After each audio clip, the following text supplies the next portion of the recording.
there's a lot, I feel, that people don't know about problem gambling and gambling addiction. I don't think people realize the progression of it. I don't think they realize the reality of it. Most people, I don't want to say most people, I've had a great amount of support. I talk about it as much as I can. I'm at the point now in my recovery where I feel like, what do I have to lose? Really, I shouldn't even be here.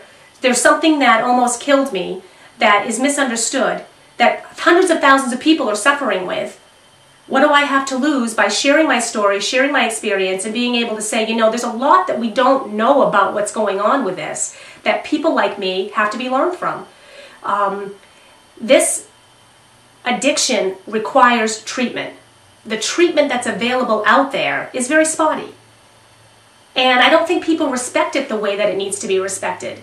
And really what's important to me is reaching out to the gambler, reaching out to the family of the gambler, and letting them know this is something that's going to progress, this is something that's going to get worse, and it is known to end in prison or suicide. It is the addiction out of all addictions that has the highest suicide rate, recognized as a silent killer. And I can completely understand why, but I don't believe that most people that are problem gamblers at this time realize that problem gambling leads to gambling addiction. If that doesn't get understood by the gambler, the family has to get it, because they're dealing with an illness that needs to be diffused. Something needs to be there in order for this to get better. It's not an irresponsibility. It's not a choice. Nobody would ever choose, regardless of the addiction, to live the life that they're living and to do the things that they do within it. People do things that they would do in their addiction they wouldn't do in a million years. Because we're not clear.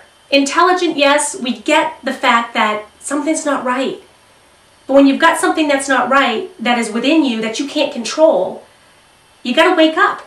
You really need to realize that this isn't going to get better. It doesn't get better without help. And that help can be lots of different things for lots of different people, but if this addiction has run its course and is progressing and is getting worse and the consequences are getting worse, you gotta get treatment. Oh, the advice, trying to give advice to somebody who's wrapped up in a gambling addiction doesn't work. So all I can do for anybody who sees this, who's dealing with a gambling addiction, is to just say that I understand, but that I hope that you can take it from someone who's been there, that you might really want to take some time. You need to consider what's going on. And I can't sit here and convince somebody through a taping like this that they need to look at this a little deeper. They need to realize that it does progress. They need to understand that they're dealing with an illness and that it's okay. Treatment's out there, help is out there. You can pull away from it. I think the biggest message really is to society and to the family members of those who are suffering too and who are in pain because of somebody else's addiction, is that you do have to step in. And it's okay to step in. It's an insidious illness. Many people are angry. Many people get hurt. The things that a gambler does to his family, to his children, to his or her wife, husband, friends, co-workers, it's very destructive. But don't push the gambler out of your life because of it, because they need help. They need someone that's going to step in and help them. They might resist it, but there are people you can call, there are places that they can go. And trying to communicate with your loved one is probably not going to work. You need to reach out to people like myself who have been there. You need to reach out to the programs that are available, that truly provide good treatment, and start the ball rolling. Got to start the ball rolling to getting the person into treatment. That is the ultimate goal. The only way to get a person into recovery is for them to go into treatment. And I'm working as hard as I can right now. My life goal at this point is to try to provide as much service as I can to the family members and to the gambler that that are out there. I have started a service that is a network, that is a peer service. There's nothing, you know, there are wonderful programs out there, but there's a lot to be said from someone who's been there. And there's a lot I can do to help.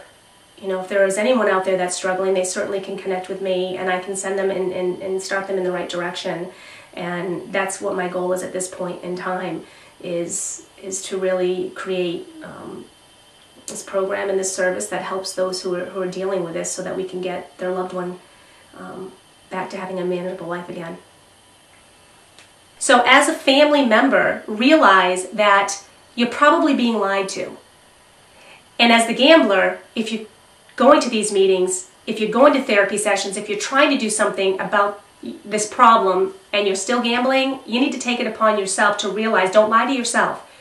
You're going to lie to everybody else, but just realize that this isn't helpful, this isn't getting better. And I think one of the strongest messages that I can send is to just realize as a family member that you are going to be lied to. It's not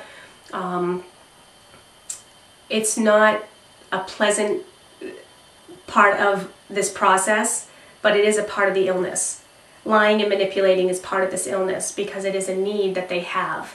And they're going to do whatever they possibly can to fulfill that need, no different than any other addiction that's out there. It's getting the gambler, it's getting the drug addict, it's getting the alcoholic, it's getting the sex addict to that point where they don't feel the need anymore. And there's a process involved with that, and treatment is the only way.